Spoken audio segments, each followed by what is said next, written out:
I'm Dr. Kathy McFarland. And I'm Mark Bobo, and welcome to the OSBA Forum. Kathy, it is already the end of February, and yesterday was 70 degrees. It was a great day to walk the dog, other than with all the snow melting. It was like slushing through. But anyways, it was a beautiful day. Yeah, the weatherman said this morning 70 yesterday, and I think we'll be at 23. Welcome to Ohio. Yeah, it was awesome.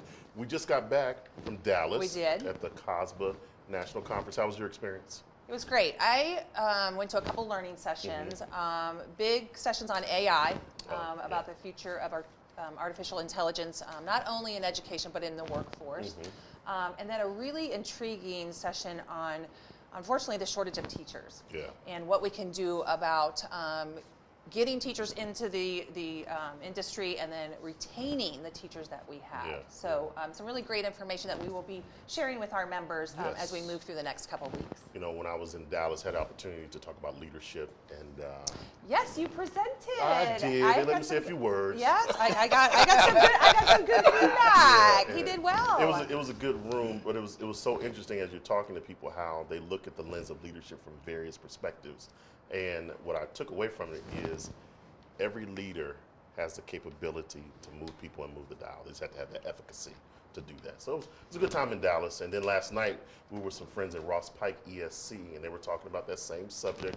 How do we retain teachers? How do we retain bus drivers? So those things are happening. Yeah, across the nation. Yes. That's the thing about going to a national conference, is that you understand that it's just not only in your backyard. That's right. That's right. So it's good times, but it's good to be back home in Ohio. It is good. And as always, it's great to be here with you at the OSBA Forum. As always, your association is committed to keeping you informed of the happenings within public education. You know, in our work, we're often asked, what is the future of education in Ohio, and how can public education remain relevant in today's world? And as we discussed last month, Kathy, with Director Steve Dack, and the needs of education and workforce are ever evolving. And the task of preparing our students for the future has never been so much more critical than it is today. So we have to have the conversation around how best can we as educators prepare our students. And Kathy, I think our guest today will be able to help give us some insights on that topic. I agree. We are pleased to have Battelle for Kids with us today. Battelle for Kids is a national non-for-profit organization focused on giving educators the tools needed to offer future-ready, deeper learning experiences. Today we welcome CEO Dr. Michael Duncan and Chief Learning Officer Dr. Colin Lewis. Dr. Duncan joined Battelle for Kids in August of 23 as the organization's president and became the organization's third leader. He has a proven track record of leadership in the education sector. Dr. Duncan was one of the longest-serving superintendents in the state of Georgia, having been the superintendent at Pike County Schools since 2005. Before arriving at Pike County Schools, he was a high school principal, a high school and middle school assistant principal, and a middle school teacher. I love when practitioners come and visit us. Yes. Dr. Colin Lewis leads Battelle for Kids team facilitators, working directly with school districts to enhance excellence in the areas of future-ready learning through portraits of a graduate, portrait to practice services, and facilitating network convenings. Before coming to Battelle for Kids, Dr. Lewis served Columbus City Schools as a teacher and high school and middle school principal. He also served the Gahanna Jefferson School District as a principal. And I know Dr. Lewis because we went to school together at ODU to get our doctorate. That was a long journey. But a long journey. Dr. Duncan and Dr. Lewis, thank you for being with us today. Thanks. Yes. We're grateful for the opportunity. Thank you. Excellent. Welcome. So, can you tell us a little bit more about yourselves and your background? And we can start with you, Dr. Duncan. Yeah, as you said, I was a school superintendent in Georgia for 18 years and retired in June and joined Battelle for Kids in August. And prior to joining Battelle for Kids, I was part of Battelle for Kids national network called EdLeader 21 for almost a decade that helped guide me and provide colleagues for me to think about the transformational work we were doing in our district in Pike County around the porch of a graduate. Excellent. Yeah, and I am excited to be here to reconnect with you all. Former middle school teacher. Best part of my career is interacting with the young people on a regular basis. And after I transitioned out of the building leadership, I worked for another nonprofit before I joined Battelle for Kids 6 years ago, and just love the work that I do, getting to interact with communities and school systems across the country. What middle school was it that I came and visited you? Mifflin. Mifflin. Mifflin Middle School, yes. Wasn't that the real work? Wasn't that great work when we were in buildings with the kids and the teachers? Absolutely. Yeah.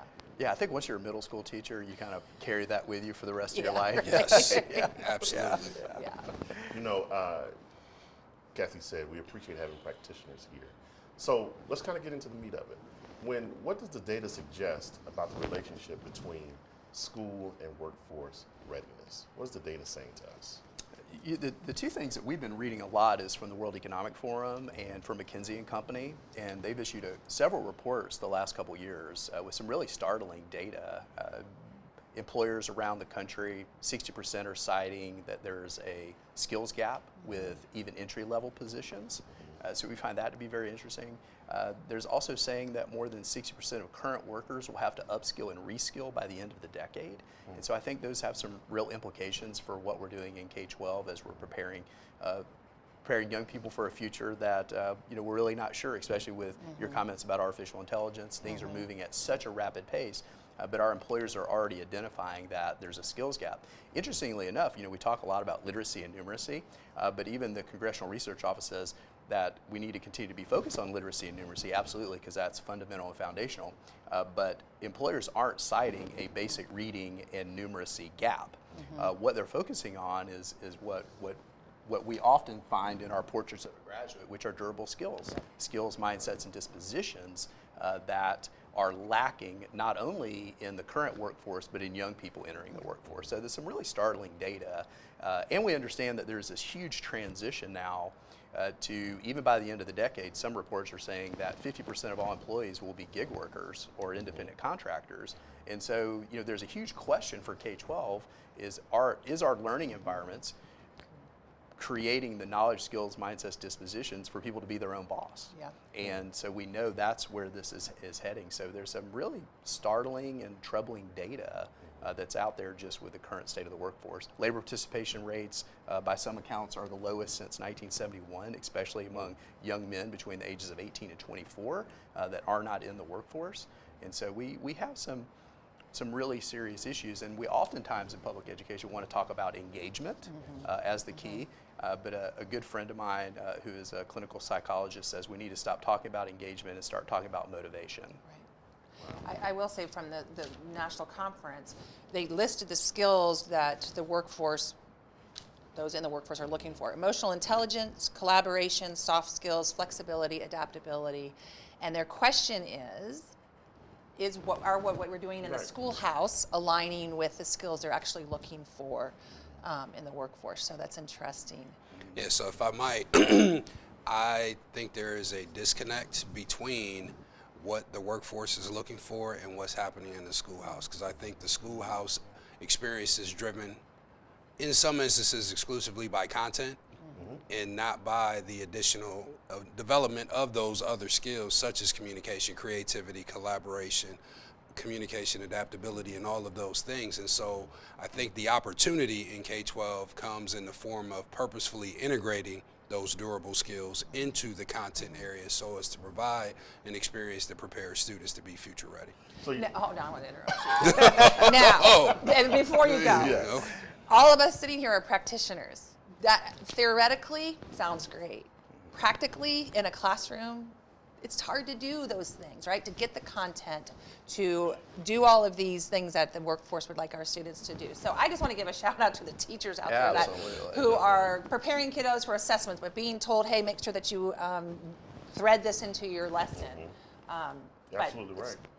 I don't want them to think that as we sit on this stage, this is easy work to do. It's No. not. It's not. It's really, really hard Challenging, work. yes. As you're purposefully, as Colin said, purposely integrating those durable skills with content. But I think the elephant in the room that we have to address is that there's simply too many content standards. Yes. And so if we, much like other countries in the OECD test that are outperforming us, we have drastically more content that we teach kids than those other industrialized countries that take the international PISA test that outscore us. And so I think, certainly what I hope to see in the future is that there is the ability to go deeper and not so broad in all of our content. Teachers need time to do the deeper learning work But if we try to layer integrating durable skills on top of the myriad of content standards, where's the time? Right. And so being really intentional about looking at our state standards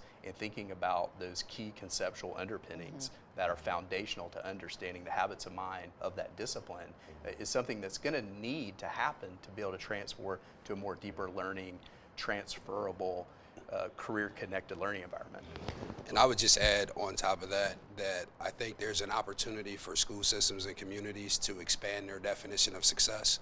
And we have to look beyond standardized test scores, graduation rates, AP scores, and those things, and look at what do we really want for all of our students. And so when we talk about collaboration, for example, the floor is putting students in a small group and giving them a task to perform. But if we're talking about true collaboration that is going to ultimately transfer into workforce readiness, we've got to be very thoughtful and mindful about what it is we're asking kids to do and giving them opportunities to practice those skills that are ultimately going to serve them down the road. So what you're speaking to is quite transformational. And as I step back, I'm thinking, if I'm the superintendent, if I'm the principal, if I'm the teacher, what can I do today with the content, requirements still being what they are? What can I do today to begin to do that transformational work where I'm moving my classroom, my district, towards being more workforce ready in today's environment? What's some things I can literally do today to start to move that dial? Yeah, I'll jump in. I think the first thing we have to think about is just as we think about pedagogy, we think about instruction, is that we've known for 40, 50 years now that facts and topics don't transfer, but concepts transfer. And so many of our state assessments across the nation focus on facts and topics. And they may cover concepts in far as understanding definitionally, but how are students using concepts? So as we look at the content standards, we deconstruct those, we identify the key concepts, and then we find the relationship between those concepts that allow students to problem solve, think about the world that they live in, and using the generalizations that's created by connecting those concepts to do meaningful work that mimics grade level appropriate, cognitively appropriate, to that mimics work outside of the schoolhouse. And so this idea of value beyond school. And so I think teachers can easily begin to think about how they're teaching conceptually and having students think conceptually and then transferring those concepts into a performance task that requires them to do something with what they know. So currently our model is all about assessing students on what they know, but we rarely assess students on what they can do with what they know. Employers want to know, what can you do, not just what you know. And I would add to that when you think about the stakeholder members that you articulated, the superintendent, the teachers, the leaders, and what would the school experience look like, I think we have to ask ourselves, what are we preparing students for? What is the end game? And what do we want our students to be able to leave the system and be able to do? And there's more than just enrollment in higher ed. There's enlistment, there's entrepreneurship, there's employment. And so what does the school experience need to look like so as to position students to make an informed decision when they leave our system? Yeah, and it's obvious, in the state of Ohio, the governor is putting money behind the workforce development. And we've got the responsibility to make sure our students are ready to actually do this. I had written down those the 3 E's: enrolled, enlisted, employed, but then you added entrepreneurship. I like that. All right. I think you jumped on my question. Yeah, that's all right. So, next, do school systems and communities need to expand their definition of student success? Absolutely. What we're seeing around the country with districts that we're working with in our Ed Leader 21 network, as well as our Ohio-based SOAR network, is these districts have created a portrait of graduate. They've identified those durable skills. Once again, skills, mindsets, dispositions. And what we're now seeing is a lot of work around end-of-unit performance task, end-of-grade level cornerstone task, and typically transitional grade capstone experiences. And what's really interesting in many of the districts in Ohio that we're working with, we're starting to see this really beautiful continuum of student self-direction. And so in performance task, we're seeing closed loop performance task where all the students are creating, very much a very similar product, because teachers want to know the students understand the concept, they can transfer the concept, and here's the product or performance they've created. And so it's kind of a closed loop. Structured inquiry. Then you get to the end of year cornerstone task. Those become much more guided inquiry. And so students have a little more self-direction, a little more voice, a little more choice. And then you get to capstones, which is more of an open inquiry model, where students are really in the discovery phase. They're very self-directed, great, much more amount of voice and choice. And so you're seeing this really beautiful scaffolding of how they're measuring success from a structured inquiry to a guided inquiry to an open inquiry type of models. And so what are the ramifications of that? Students they're building adaptability, they're building resilience, they're building the muscle to set goals. You know, all of those things that we know are required to be successful adults are all part of the construction of that learning environment through the instructional approach and these performance tasks. And so it's really exciting, some of the work that we're seeing. You were about to say something. Yeah, I was. This might not be fair to ask you to this, but do you believe, so when I taught, I had 6 classes, 25 kids, 47 minutes, I had 150 students, and we moved pretty quickly. Do you believe that universities are teaching the type of teaching and learning that you just spoke to, or do you believe that's coming through professional development within the district? Once again, that might not be fair to ask. Have you looked at what the universities are doing to prepare teachers to do this kind of work? I don't know that they are preparing teachers to integrate soft skills, durable skills into content area, because you'll hear, and we've all been practitioners, we've heard teachers say, I teach content or I teach math, I don't teach these other things. And so when you think about the higher ed experience and you think about the shift that is occurring with this need for workforce development as a part of the K-12 experience, I think it's going to put an impetus on higher ed to change what teacher preparation, even leader preparation looks like. Yeah, you have to wonder if that's one of the reasons that we are losing teachers. You know, if you don't prepare somebody to do their job, it's difficult to do your job. So yeah, just in my context, it's been more local professional development that has provided those different approaches around concept-based inquiry, project or problem-based learning, design thinking, your engineering design process in STEM and STEAM courses. Typically, I've seen most of that happening at the local level. You know.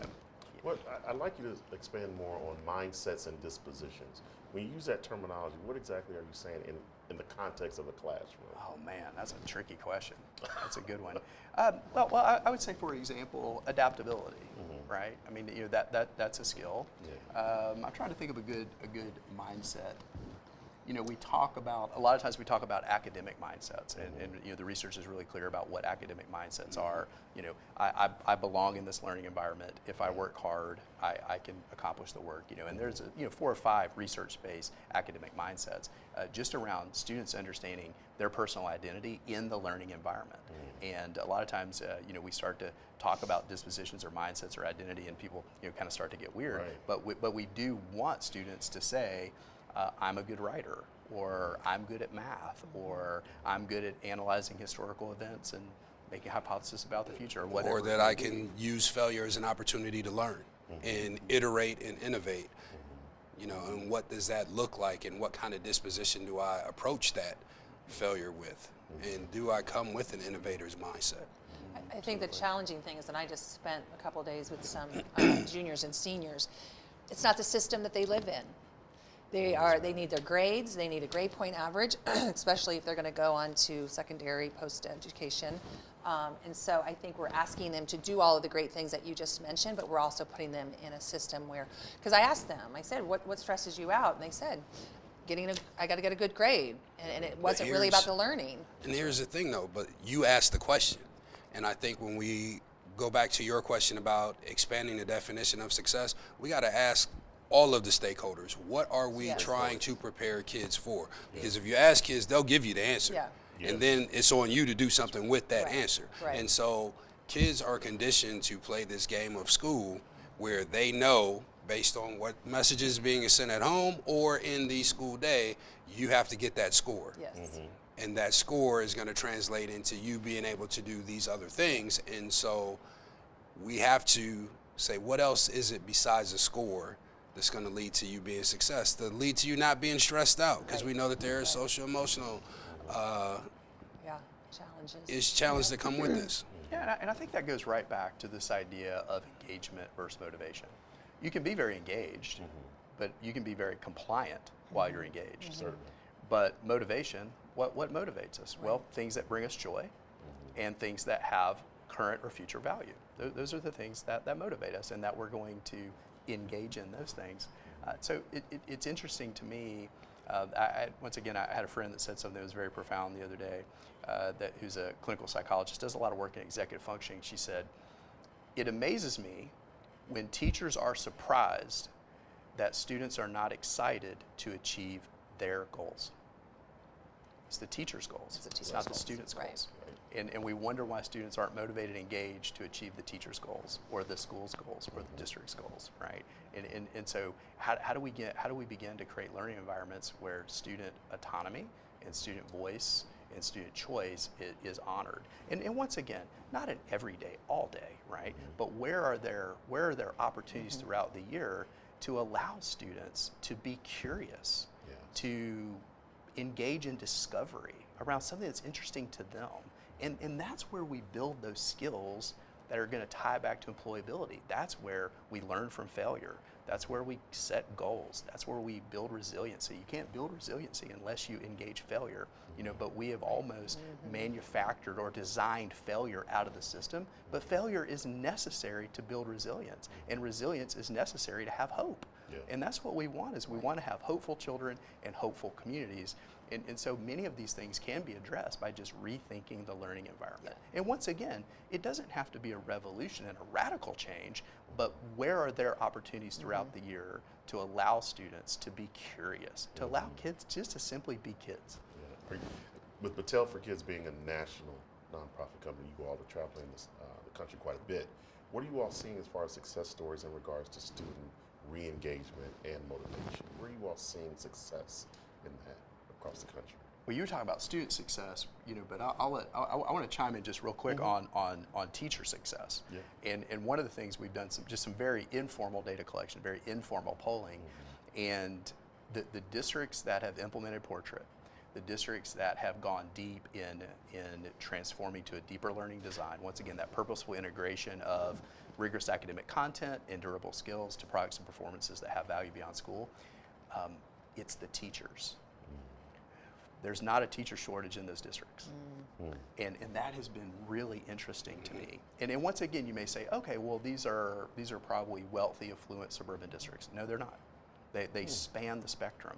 And so we were at a conference just a couple weeks ago and had the opportunity to talk to 6 superintendents that had a portrait, were engaged in deeper learning in their district and instructional transformation.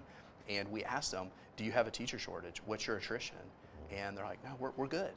And I think that's a great place to start, right? I think that's a great place to start. And so once again, I'll let Colin speak to the students, but I wanted to make sure we talked about early on that point around teacher attrition and the teacher pipeline. And this once again puts teachers in a new role. So now they're designers and they're guides and they're curators. They're not necessarily having to be content experts giving content every minute of every day. When he refers to portrait of a graduate, can you explain to the audience what that is? Sure. That is where a school system and a community come together and they identify what are the skills, literacies, and mindsets that we believe that our students need to be future ready. And so again, when I spoke about the 4 E's, enlisted, enrolled, employed, or entrepreneurship, when we come together and identify our portrait, we should be selecting skills that are transferable across whatever choice a student chooses to make when they leave. So when we talk about communication, that'll serve them as an entrepreneur, that'll serve them on campus, that'll serve them in the workforce, and that'll serve them if they are small business owners themselves. And so back to your question about what are we seeing in terms of student success, like when communities engage in the portrait process, students are a part of the portrait design team. And so when you elevate that student voice, because they're the ones who experience the whole system, they can tell you what school needs to look like or where the deficiencies are as it relates to me being engaged, me having hope, me developing the resiliency that I need. And so the portrait process is an opportunity for us to send the message that the school experience needs to change, but then bring the voices who are impacted by these changes to the table, so as to say, what do we collectively want? And so the portrait is a collective vision between that community and that school system in terms of what do we want for all of our graduates or learners. So when you see the successes from the teacher and student, are there particular things that are being done to accelerate, to get to that alignment, to get to that success, outside of, simply the Portrait for Graduate, which I think is a phenomenal program? Are you seeing other particular strategies that are being implemented to accelerate that success? As we talked about earlier, the portrait is just a portion of the plan. What other things are we seeing to help accelerate that process for student and teacher So I'll success? I'll give an overview, and then I'll let Yeah. him take you down into the weeds. But I think that He knows that's where I like to do it. right. Yeah. No, but I just think that there are leader shifts that need to occur because you have to lead differently for this work. There's instructional design implications in terms of how are we creating learning experiences that allow for the cultivation of these skills. There are assessment implications. What are we asking students to do that gives us some insights into, are they becoming this collective vision that we hold and aspire for them? Yeah, I was just going to say, even just thinking about just some of the things that we're currently seeing here in Ohio. We're seeing learning expos where learning is being made public to the community, and that's really powerful because a lot of times, even with districts across the country, and I would add this is whether you're in Southern California, you've adopted a portrait, or whether you're in Maine, they look very similar. And so we've actually curated we talked about at the National Conference for Education a couple weeks ago. We talked about decade of the Portrait of a Graduate, now what? And so we talked about what we have learned over the last 10 years around the Portrait of a Graduate implementation and the outcomes, and what communities are coalescing around, kind of a top 10 mindsets, dispositions, literacies, competencies that are being focused on.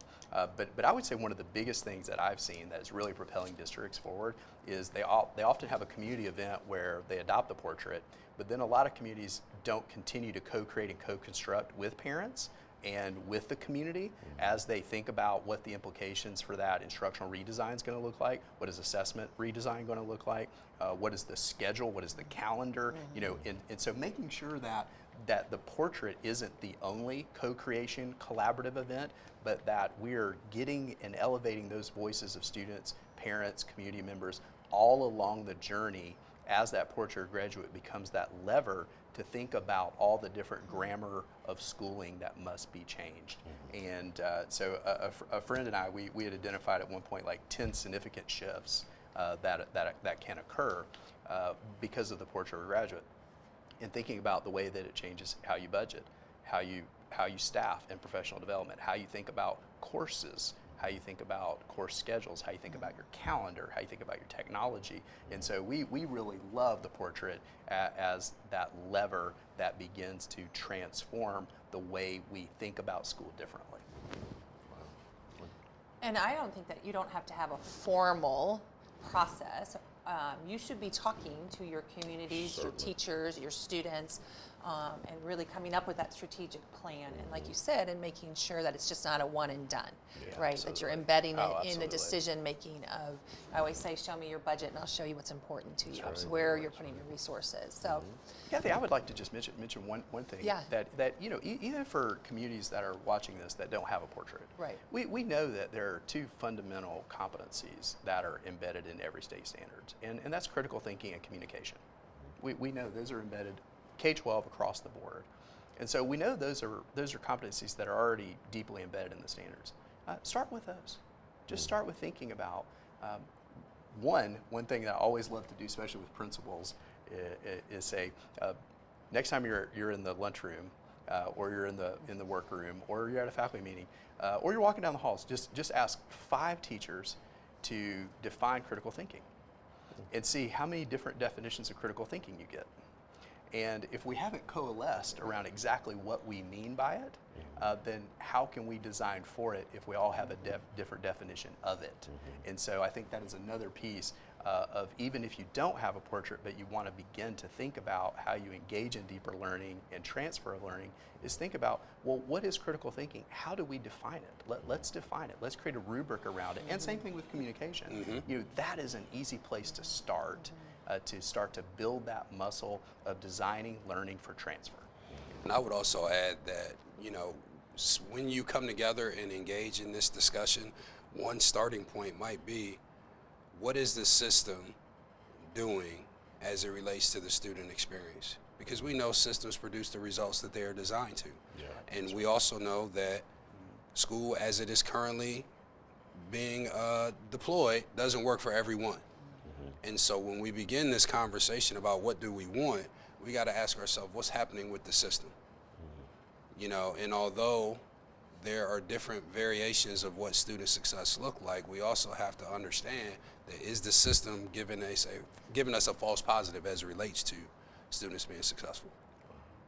And I love the getting the shared understanding and definition. You know, what is critical thinking K through 12? Absolutely. Right, and I think it benefits students when, you know, in 4th grade, I'm kind of hearing the same thing when I get into 7th Yes. grade. So there's continuity with your teachers, but that takes, once again, time and Yes. space to make sure that your educators are having the chance to do these very, very important conversations. And what we found to be very effective is even if you just take critical thinking and communication, is having the teachers create those rubrics. Right. Right. Right. Know, and there's tons of models, and on our website we have tons of models that districts can leverage and think about what that means. But it's hard to design for it if you're all not defining it the same way. All right, so if there's one thing you'd like to leave our audience with, one thing, what would that be? Whoa, that's a good one. That is, that wasn't on the talking cheat points, sheet? man. Yeah, no, I'll jump in. Go ahead. No, go ahead. I would say this. This Hold on a work- minute. Like, are you going to give a mic drop quote? Because I don't want to follow Is this. it- I really have this. No, I really have this. Okay. I think what I would say, and just really putting my superintendent hat on and putting my practitioner hat on, and thinking about my journey over 11 years of thinking about instructional transformation and the Portrait of a Graduate and preparing students for life beyond school. This work is really complex. It takes time. It's a marathon, it's not a sprint, it's an evolution, not a revolution. But the most important thing I would tell people is you can't do this work alone. That's the really hard part. It's hard to do this alone, and find peers, find networks, find groups that are working on the work that you're working on, and have a support structure of colleagues that are grappling with the same problems that you are. And I could say that the greatest joy of, other than just interacting with a wonderful community and a wonderful district that I served for 18 years, was the relationships I made through my professional associations, through my external networks like Ed Leader 21, that provided me with peers who were working on the work that I could call and ask questions, and who've just become lifelong friends. And so, whether you're a school principal or whether you're a superintendent, it can be a very lonely job. And so, find a network that believes in what you believe in, and nurture those relationships. That's what I would say. I knew he was going to do that. That's why. So now I'm in what he said. Yeah. There's the answer. No, but the one thing I would say, and everything that he just said so eloquently, is that we have to rethink school. And what does that experience look like? And what is the end game that we want for everyone who comes through the doors? And I would say this, guy, just try something. Yeah. Just try something. I think what we see a lot of districts is they want to map it all out. Yeah. And honestly, I'll give you a good example. In my district, we implemented the portrait. We had rubrics. We started designing cornerstones and capstones and transitional grades. And then we adopted a deeper learning instructional framework, only to realize that our teachers struggled in unpacking the standards to identify the fundamental concepts that were embedded in those standards, and then to understand the relationship between those concepts and the standards.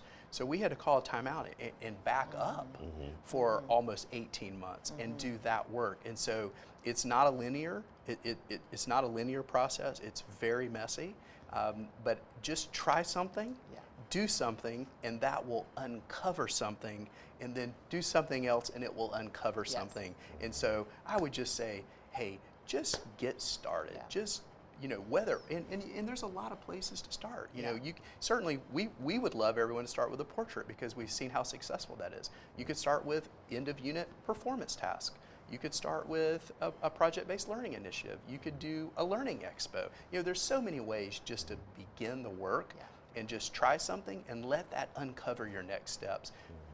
If you think you're going to have a clean plan, that you're going to, this year we're going to do this, this year we're going to do this. I promise you, after 11 years of doing this work in my district with a school board that was 100% supportive and 100% amazing, and a community that believed in what we were doing, 11 years, and I could have spent 11 more years and probably still wouldn't have been where we wanted.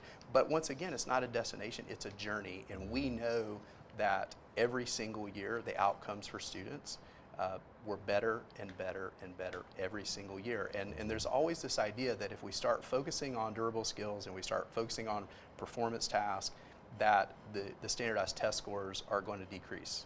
That is not true. We have not seen one case in all of the districts we've worked with that started focusing on durable skills, integrating those into the content standards, where standardized test scores did not go up. Wow.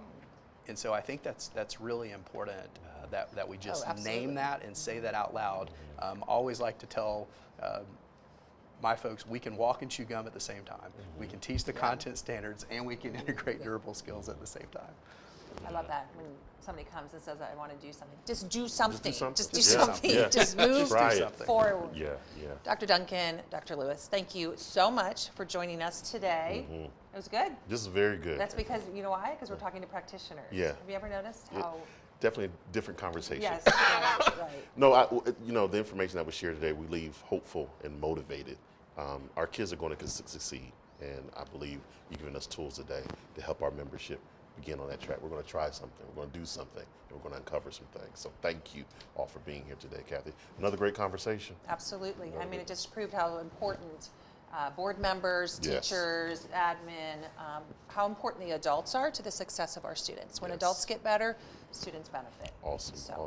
So as always, thank you to our membership for being here today. Thank you for your continued leadership in your local communities. As always, if there's anything that OSBA team can do to help you, please be in contact with us. We're here to be a resource to you, our membership. So have a wonderful day, and thank you for being here at the OSBA Forum. Thank you.